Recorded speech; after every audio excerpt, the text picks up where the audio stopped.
आप सभी का हमारे YouTube चैनल लर्न इंस्टीट्यूट 98 में आप लोगों का बहुत बहुत स्वागत है। जैसा कि आपके सामने हिंदी का मिक्स प्रैक्टिस सेट लेके आए हैं, जो कि यूपी पुलिस और यूपीएसआई इन दोनों परीक्षाओं के लिए बेहद ही महत्वपूर्ण ये प्रैक्टिस सेट रहने वाला है।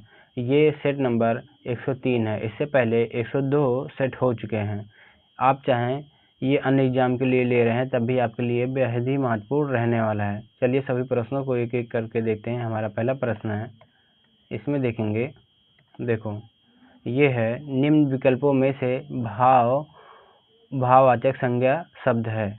इन चारों ऑप्शन में ऐसा कौन शब्द है जो कि भाववाचक संज्ञा शब्द है? तो राइट आंसर हो जाएगा ऑप्शन सी, बंधुत्व शब्द। बंधुत्व शब्द क्या है? ये भाववाचक संज्ञा शब्द हो जाएगा। चलिए अगला प्रश्न देखेंगे। इसमें है, निम्न में से तद्भव शब्द का चयन कीजिए। इन चारों ऑप्शन में ऐसा कौन सा वाक्य है जो कि तद्भव शब्द है? अगर देखेंगे, जो बैंक है ये भी क्या है? तत्सम शब्द है। मर्म ये भी क्या है? तत्सम शब्द है। प्रलाप ये भी क्या है? तत्सम शब्द है। एक ही ऑप्शन बचा जो कि ऑप्शन बी सही हो जाएगा, मुंह। मुंह क्या है? ये हो जाएगा क्या है? तद्भव शब्द है, जो कि ऑप्शन बी राइट आंसर हो जाएगा। चलिए अगला प्रश्न देखेंगे। इसमें देखो है, निम्नलिखित वाक्यों में रेखांकित शब्द कौन सी संज्ञा दर्शाता है? इतिहास में कई चंद्रगुप्त मिलते हैं। इतिहास में कई चंद्रगुप्त मिलते हैं। देखो जो इसमें है चंद्रगुप्त, कई चंद्रगुप्त मिलते हैं, ये क्या है? जातिवाचक हो जाएगा।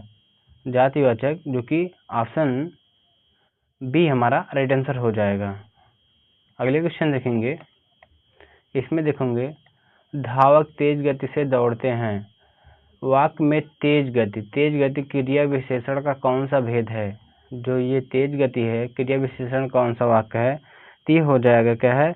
रीतिवाचक वाक्य हो जाएगा। रीतिवाचक वाक्य, जो कि ऑप्शन सी हमारा राइट आंसर हो जाएगा।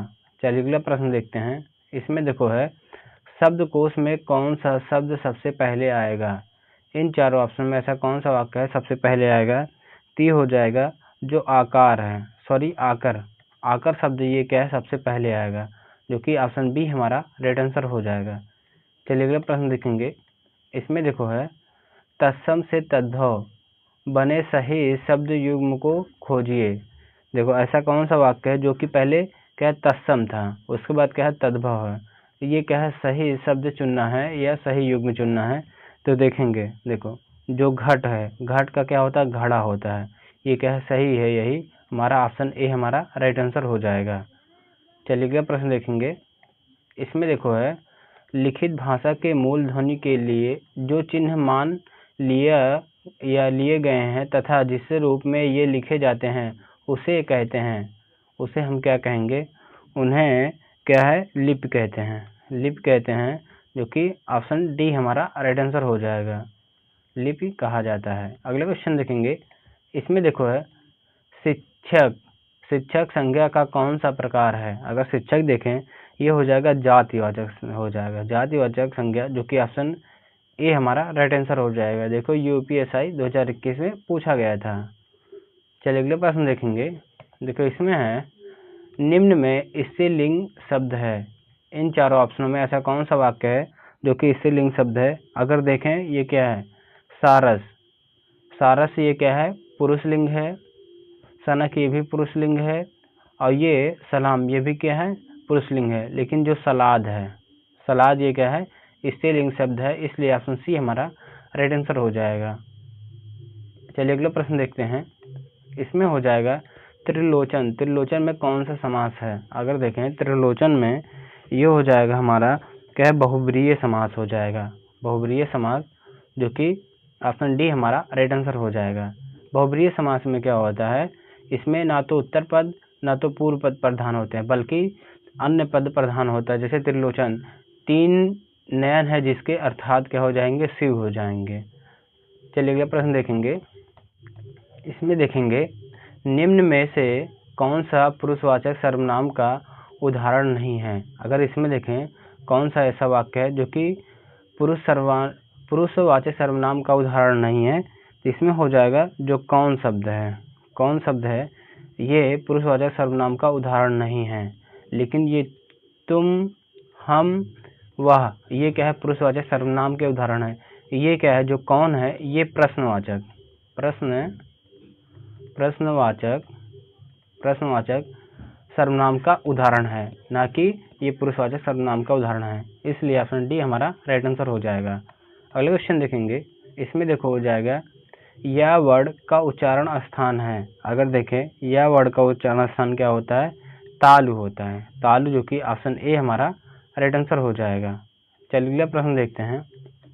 इसमें हो जाएगा, देखो जिन संज्ञाओं से एक ही प्रकार की वस्तुओं अथवा व्यक्तियों का बोध हो उन्हें कहते हैं। जिन संज्ञाओं से एक ही प्रकार की वस्तुएं एवं व्यक्तियों का बोध हो उन्हें हम जातिवाचक कहते हैं, जो कि ऑप्शन बी हमारा राइट आंसर हो जाएगा। यदि वीडियो पसंद आ रहा हो तो वीडियो को एक लाइक करेंगे, नए हो तो चैनल को सब्सक्राइब करेंगे, वीडियो को ज़्यादा से ज़्यादा शेयर करेंगे। इस प्रैक्टिस सेट को आप शुरू से लेकर अंत तक जरूर देखेंगे। आप चाहे तो स्पीड बढ़ाकर 2x पे देख लेंगे, क्योंकि आपके लिए बेहद ही महत्वपूर्ण सभी एग्जामों से क्या previous year most important question लेके आए हैं। इसको थोड़ा सा भी स्किप मत कीजिएगा, इस वीडियो को पूरा देखिएगा। चलिए अगला प्रश्न देखते हैं। इसमें देखेंगे गहरा शब्द भाववाचक संज्ञा रूप है। अगर देखें गहरा शब्द का ये हो जाएगा गहराई हो जाएगा भाववाचक, जो कि ऑप्शन डी हमारा राइट आंसर हो जाएगा। चलिए अगले प्रश्न देखते हैं। इसमें देखो है शीला अपने कपड़े स्वयं धोती है। इस वाक्य में स्वयं सर्वनाम कौन सा भेद है। देखो अगर स्वयं आ जाए, स्वयं के अलावा खुद आ जाए, खुद अपने आप, ये सभी वाक्य क्या होते हैं, निजवाचक सर्वनाम के उदाहरण होते हैं। चलिए अगला प्रश्न देखते हैं। देखो इसमें हो जाएगा पराजय में कौन सा उपसर्ग है। अगर देखें पराजय में कौन सा उपसर्ग हो जाएगा, ये प्रा उपसर्ग हो जाएगा, प्रा उपसर्ग, जो कि ऑप्शन डी हमारा राइट आंसर हो जाएगा। देखो उपसर्ग किससे कहते हैं, जो शब्द मूल शब्द के आगे क्या है जुड़ते हैं उन्हें उपसर्ग कहते हैं, और प्रत्यय अगर पूछे जो मूल शब्द के पीछे जुड़ते हैं उन्हें हम प्रत्यय कहते हैं। इसलिए क्या है जो उपसर्ग है ये आगे जुड़ता है, मूल शब्द के आगे जुड़ता है। चलिए अगले प्रश्न देखेंगे। इसमें देखो है सत्कार का विलोम शब्द है। अगर सत्कार का विलोम शब्द देखें तो ये हो जाए अपमान हो जाएगा, सत्कार का अपमान हो जाएगा, जो कि ऑप्शन ए हमारा राइट आंसर हो जाएगा। चलिए अगला प्रश्न देते हैं। इसमें क्या है उच्चारण स्थान के दृष्टि से कौन सा विकल्प शुद्ध है। अगर देखें उच्चारण के स्थान से कौन सा विकल्प शुद्ध है तो ये हो जाएगा, देखो अगर चा को देखें, चा क्या होता है, ये तालु होता है, और ये इसमें केवल एक ही ऑप्शन सही है, जो कि ऑप्शन सी सही हो जाएगा। जो खट्टी सा होता है ये मूर्धा होता है, और ये जो चा होता है ये ताल होता है। चलिए अगला प्रश्न देखते हैं। इसमें देखेंगे निराशा का सही संधि विच्छेद है। जो निराशा अगर देखें ये अगर इसका विच्छेद करें तो ये हो जाएगा निर प्लस आशा हो जाएगा, निर प्लस आशा, जो कि ऑप्शन ए हमारा राइट आंसर हो जाएगा, ए हमारा सही उत्तर है। चलिए अगला प्रश्न देखेंगे। देखो इसमें है वर्णित छंदों में किसका विचार होता है। अगर वर्णित छंदों में देखें इसमें किसका विचार होता है, इसमें सही हो जाएगा वर्णों की संख्या और क्रम का क्या होता है, विचार होता है। चलिए अगले प्रश्न देखेंगे। देखो इसमें है उच्च कुल में पैदा व्यक्ति के लिए एक शब्द है। जो उच्च कुल में पैदा होता है उन्हें हम कुलीन कहते हैं, कुलीन, जो कि ऑप्शन बी हमारा राइट आंसर हो जाएगा। चलिए अगला प्रश्न देखते हैं। इसमें देखो है मानव मात्र को गीता के महात्म्य से परिचित होना अनिवार्य है। रेखांकित को शुद्ध कीजिए। जो महात्म्य है, महात्म्य को हमें क्या है, इन्हें शुद्ध लिखना है। देखो महात्म्य को इस प्रकार लिखा जाता है, महात्म्य, जो कि ऑप्शन बी हमारा राइट आंसर हो जाएगा। महात्म्य ये क्या है, सही लिखा गया है। चलिए अगला प्रश्न देखते हैं। इसमें देखेंगे वर्ण और उच्चारण स्थान के दृष्टि से निम्नलिखित में से असंगत युग्म है। देखो वर्ण और उच्चारण स्थान के दृष्टि से देखना है कौन सा असंगत है। अगर इसमें देखेंगे ये जो हमारा है छोटा सा, जो ये छोटा सा होता है ये होस्ट होता है। ये क्या है हमारा सही नहीं लिखा गया है। देखो जो हा होता है ये कंठ होता है। हा क्या होता है? कंठ होता है। ठा मूर्धा होता है, सही लिखा गया है। बड़ा सा तालव्य होता है, लेकिन छोटा सा ये क्या है? होस्ट नहीं होता है, यही गलत लिखा गया है। यही हमारा राइट आंसर हो जाएगा। चलिए अगला प्रश्न देखते हैं। इसमें देखेंगे ये मात्रिक अर्ध सम जाति का छंद है। मात्रिक अर्ध सम जाति का छंद है, तो ये हो जाएगा हमारा रोला हो जाएगा। रोला, जो कि ऑप्शन बी हमारा राइट आंसर हो जाएगा। चलिए अगला प्रश्न देखते हैं। इसमें देखेंगे, देखो ये है आलस्य शब्द का विशेषण क्या है। अगर देखें आलस्य शब्द का विशेषण क्या होता है? आलसी होता है। आलसी, जो कि ऑप्शन डी हमारा राइट आंसर हो जाएगा। ये वीडियो पसंद आ रहा हो तो वीडियो को एक लाइक करेंगे। चलिए अगले प्रश्न देखते हैं। इसमें देखेंगे परकीय, परकीय का विलोम शब्द है। अगर परकीय का विलोम शब्द देखें, ये स्वकीय हो जाएगा। स्वकीय, जो कि ऑप्शन डी हमारा राइट आंसर हो जाएगा। चलिए अगला प्रश्न देखते हैं। इसमें देखेंगे शुद्ध शब्द चुनिए। अगर इसमें शुद्ध शब्द चुनना है, देखो रामायण, अगर रामायण को लिखा जाए तो इस प्रकार लिखा जाता है रामायण, जो कि ऑप्शन ए मैच कर रहा है, इसलिए ऑप्शन ए हमारा राइट आंसर हो जाएगा।